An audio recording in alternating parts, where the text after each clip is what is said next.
Halo Talovers. Kejadian 7 Oktober lalu jelas bikin Israel malu setengah mati. Gimana mungkin pertahanan superpower seharga miliaran dolar bisa dijebol dengan mudah oleh senjata murahan milik kelompok yang mereka sebut sebagai pemberontak. Padahal jauh sebelum kejadian itu, mereka sudah punya sistem canggih yang bisa menangkis terjangan berkali-kali lipat lebih hebat dibandingkan milik Hamas. Contohnya ini, Scorpius Air Defense System. Israel Aerospace Industries yang merupakan perusahaan lokal telah memproduksi anggota produk baru sistem peperangan elektronik Scorpius di tanggal 12 November 2021. Senjata ini digembar-gemborkan sebagai sistem pertama di dunia yang bisa menargetkan berbagai ancaman melintasi frekuensi ke arah yang berbeda dalam waktu yang bersamaan.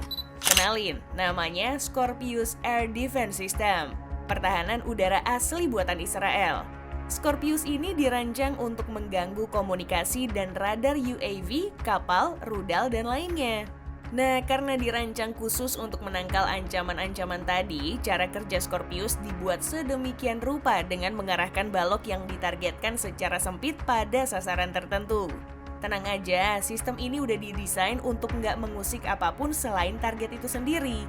Punya jangkauan yang belum pernah terjadi sebelumnya, Scorpius didasarkan pada teknologi AESA alias Active Electronically Scanned Array. AESA sendiri adalah jenis antena array bertahap yang merupakan array antena yang dikendalikan oleh komputer, di mana berkas gelombang radio bisa digerakkan secara elektronik ke titik ke arah yang berbeda tanpa menggerakkan antena. Menurut manufakturnya, teknologi ini bisa memberikan terobosan yang memungkinkan adanya kemampuan generasi baru dalam peperangan elektronik. Sistem ini sudah dioptimalkan untuk digunakan pada platform perang angkatan laut, darat, dan juga udara. Dengan memanfaatkan kemampuan multi-beam AESA tadi, Scorpius dapat secara bersamaan memindai seluruh wilayah sekitarnya untuk target dan menyebarkan sinar secara detail untuk mengganggu berbagai ancaman di seluruh spektrum elektromagnetik. Tidak hanya kapal, rudal, dan sejenisnya, sistem ini juga bisa mengganggu pengoperasian sistem elektromagnetik ancaman yang masuk, termasuk radar dan sensor elektronik, navigasi, dan komunikasi data. Seperti yang dilaporkan oleh IAI, yang membuat Scorpius istimewa tuh ada pada sensitivitas penerima dan daya transmisi. Dengan spesifikasi dan cara kerja yang cukup kompleks, Scorpius ini terbagi menjadi beberapa tipe. Scorpius N adalah sistem dukungan dan penanggulangan elektronik jarak jauh yang kuat untuk kapal angkatan laut. Scorpius N secara efektif mencegah, menganalisis, menemukan, serta melacak berbagai sistem udara, kapal, dan berbasis pantai termasuk radar kontrol tembakan, radar pencarian, pencarian SAR, dan juga rudal.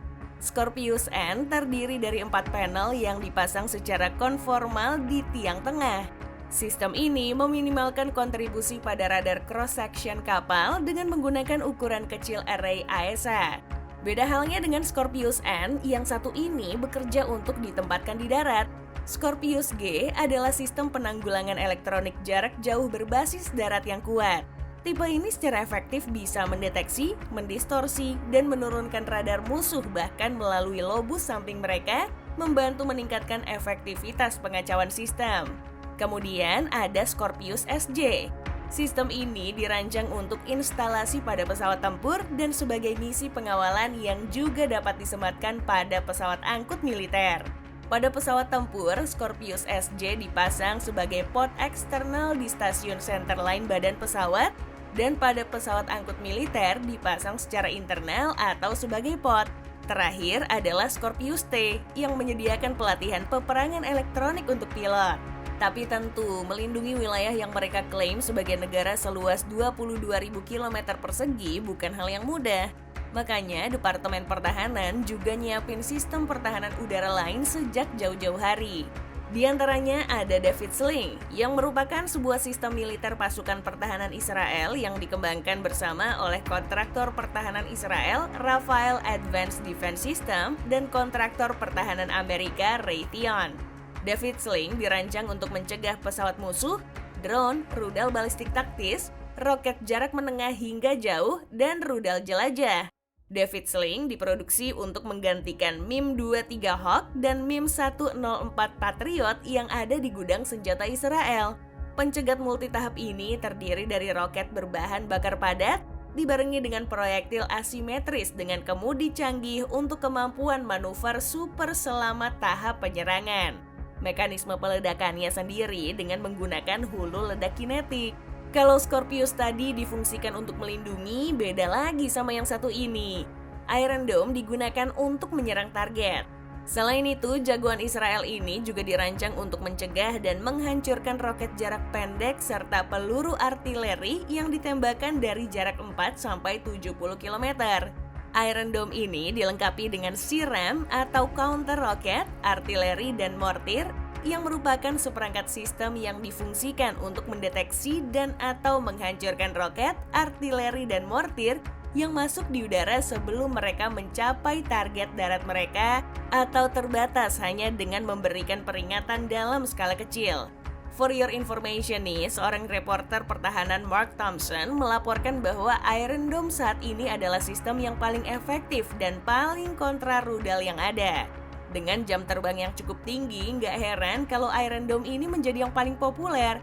Apalagi seringkali digunakan pada serangan Israel ke Palestina. Mekanisme peledakannya digunakan proximity fuse. Informasi yang beredar pada November 2012 menunjukkan bahwa Iron Dome sudah mencegat lebih dari 400 roket. Kemudian pada akhir Oktober 2014 kembali menuai prestasi dengan keberhasilannya mencegat lebih dari 1.200 roket. Kecepatannya sekitar 2.716 km per jam. Dengan kecepatan itu, presentasi keakurasiannya berada pada angka 75% sampai 95%.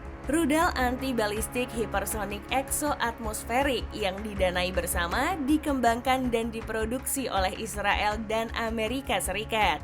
Diproduksi oleh Israel Aerospace Industries atau IAI, perusahaan yang sama dari Scorpius. Namun kali ini Boeing ikut bekerja sama dalam produksi Eros 3. Dengan kemampuan motor pengalih, sasarannya bisa beralih arah secara dramatis yang memungkinkannya berputar untuk melihat satelit yang mendekat. Jangkauan penerbangan rudalnya hingga 2.400 km. Yang namanya hypersonic tentu jangan dianggap enteng kecepatannya. Eros 3 bisa mencapai kecepatan maksimum hingga 5 Mach atau setara dengan 6.174 km per jam. Namun itu semua belum tentu menjadi garansi safety bagi Israel. Toh mereka punya lawan berat dari negeri seberang yang track recordnya luar biasa mencengangkan. Sambutlah amunisi pengembara Iran dalam bentuk drone bernama Shahed 136. Drone ini dirancang dan diproduksi oleh Shahed Aviation Industries, yang Shahed sendiri dirancang untuk menyerang target darat dari jarak jauh, ditembakkan dalam kelipatan dari rak peluncuran untuk membanjiri pertahanan udara dengan mengkonsumsi sumber daya mereka selama serangan. Saat digunakan pada invasi Rusia ke Ukraina tahun 2022 kemarin, senjata yang memiliki panjang 3,5 meter dengan lebar sayap 2,5 meter ini bisa terbang dengan kecepatan lebih dari 185 km per jam dan berat sekitar 200 kg. Mesinnya menggunakan mesin piston MD550 dengan jangkauan operasional yang bisa menempuh 2.500 km jauhnya. Cukup? Ya jelas enggak dong, masih ada Kaman 22 yang tak lain adalah kendaraan udara tempur tak berawak berbadan lebar dari Iran yang diproduksi oleh Angkatan Udara Republik Islam Iran. Drone ini disebut-sebut sebagai drone berbadan lebar pertama di negara itu. Dengan bodi lebar, Kaman memiliki jangkauan operasional sejauh 3.000 km dan bisa membawa 300 kg bahan peledak. Drone yang diproduksi di dalam negeri punya desain yang mirip dengan MQ-9 Reaper. Berdasarkan informasi yang sudah beredar, kabarnya Iran pernah menangkap drone Amerika MQ-9 Reaper 4 tahun lalu. Apakah isu meniru model drone tersebut disebabkan sama peristiwa penyitaan drone milik Amerika? Bisa aja sih. Karena model drone itu nggak hanya diterapkan pada Kaman 22 UAV, tapi juga diaplikasikan pada Shahed 149 Gaza.